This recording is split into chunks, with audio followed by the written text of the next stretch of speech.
பொருளை வச்சு ஒரு ஸ்வீட் தான் பண்ண போறோம். வாங்க எப்படி பண்றதுன்னு பார்க்கலாம். அடுப்பை பற்ற வச்சு வடை சட்டி வச்சுக்கலாம்.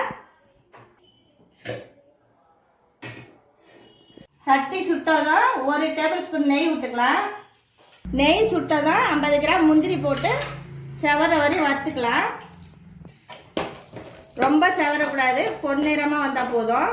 இந்த அளவு செவந்ததும் இது அப்படியே தனியாக எடுத்து வச்சுக்குவோம்.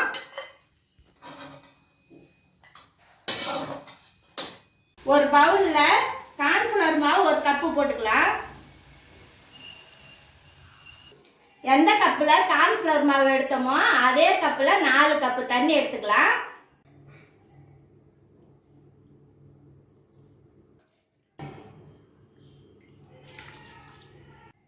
இதை நல்லா கட்டி இல்லாமல் கலந்துக்கலாம்.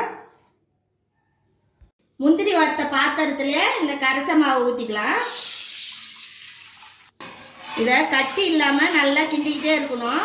இப்போ பாருங்க 5 நிமிஷத்துல இது ரெடி ஆயிடுச்சு. இந்த அளவுக்கு கொஞ்சம் சர்க்கரை சேர்த்துக்கலாம்.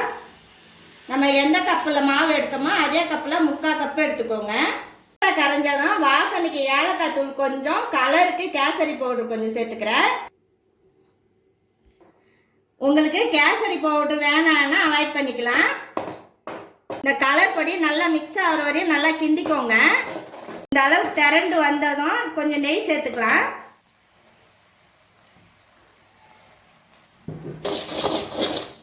அடி பிடிக்காம கிண்டிக்கிட்டே இருங்க. இப்போ ஒரு தட்டில் கொஞ்சம் நெய் தடவி வச்சுக்கலாம். நான் வறுத்த முந்திரியை அப்படியே சேர்த்துக்கிறேன். உங்களுக்கு வேணும்னா கூல் பண்ணி கூட சேர்த்துக்கலாம். இந்த மாதிரி பரப்பி விட்டுக்கோங்க, எல்லா இடமும் படுற மாதிரி. இது பாருங்க பாத்திரத்தில் ஒட்டாமல் நல்லா திரண்டு வந்துடுச்சு. இந்த பதம் வந்தால் தான் அடுப்பை ஆஃப் பண்ணிடலாம். இப்போ இந்த தட்டில் மாற்றிக்கலாம். இதை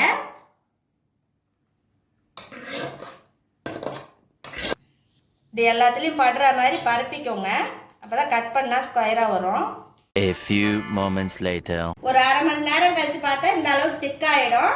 இப்போ இதை கட் பண்ணிக்கலாம்.